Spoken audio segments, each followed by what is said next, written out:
Hello. হ্যাঁ বলরাম দা। হ্যাঁ বলুন। হ্যাঁ বলছি শুনুন না, আমি 15 তারিখ বিয়ে করব ভাবছি। হ্যাঁ হ্যাঁ, তো আমার মোটামুটি সব অ্যারেঞ্জমেন্ট হয়ে গেছে, খালি ওই ডেকোরেটার্স আর ক্যাটারিংটা পাচ্ছি না। আমি তো ডেকারেটার শুধু হুম। ক্যাটারিং তাহলে যোগাযোগ করে দিতে হবে। আর একটা মেয়ে পাচ্ছি না যাকে বিয়ে করবো। মেয়েও পাচ্ছেন না? হুম। তাহলে তো মেয়ে আবার মেলা আপনার তো মেয়ে আছে শুনলাম। আমার মেয়ে আছে। হ্যাঁ, তো তার সাথে যদি বিয়ে দেন আপনি। আমার মেয়ে তো এখন বিয়ে দেওয়ার বয়স হয় না। আমারও তো বিয়ে করার বয়স হয়নি, আমি ছোটবেলা থেকেই চাই আপনি আমার শ্বশুর হন। হ্যাঁ, তো কি করবো বলো না, বিয়েটা দাও না, আমার হেভি বিয়ে করতে ইচ্ছে হচ্ছে। এ কোন জায়গাতে বলছো তো ইয়ার্কি মারাচ্ছে নাকি? না সত্যি আমার হেভি বিয়ে করতে ইচ্ছে হচ্ছে। আর কি চাকরি করো তুমি? আমি স্কুলে পড়ি। স্কুলে পড়ি, তুমি কি খাওয়াবে মেয়েটা নিয়ে গিয়ে?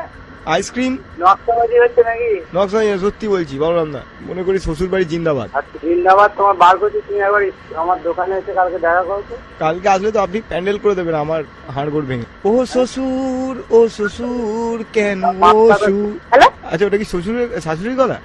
মুখে ঝ্যাঁটাই করে বুঝে দেবো, ঝ্যাঁটা মেরে মুখটা ফাটিয়ে দেবো। শাশুড়ি শাশুড়ি মা? তোর বদলতে দেখতে জানা রে, যদি সাহস থাকে এ থানায় ডায়েরি করবো ফোন নাম্বারটা দিয়ে। আমি পায়েলকে খুব ভালোবাসি। তোর মুখে ঝ্যাঁটা মারবে আমার মেয়ে, আসিস একবার। আমি চাই আপনি শাশুড়ি হন আমার, আর বলরাম শ্বশুর। মরণ দশা কোন সোয়ারের যার রে? অস্ট্রেলিয়ান। হ্যাঁ অস্ট্রেলিয়া। তাছাড়া কিরকম কথাবার্তা হবে রে? থানায় ফোন নাম্বারটা জানাবা, দেখবি। থানাকেও নেমন্তন্ন করবো বিয়েতে। মরণ দশা তোর ব্রেনটা শর্ট হয়ে গেছে, পারিস তো এই এবার ফোন করিস না, দেখবি একবার তোর ব্যবস্থাটা করবো ভালো করে। বলছি আপনার মেয়েকে বিয়ে করলে ডেকোরেটার খরচাটা বেশি যাবে না?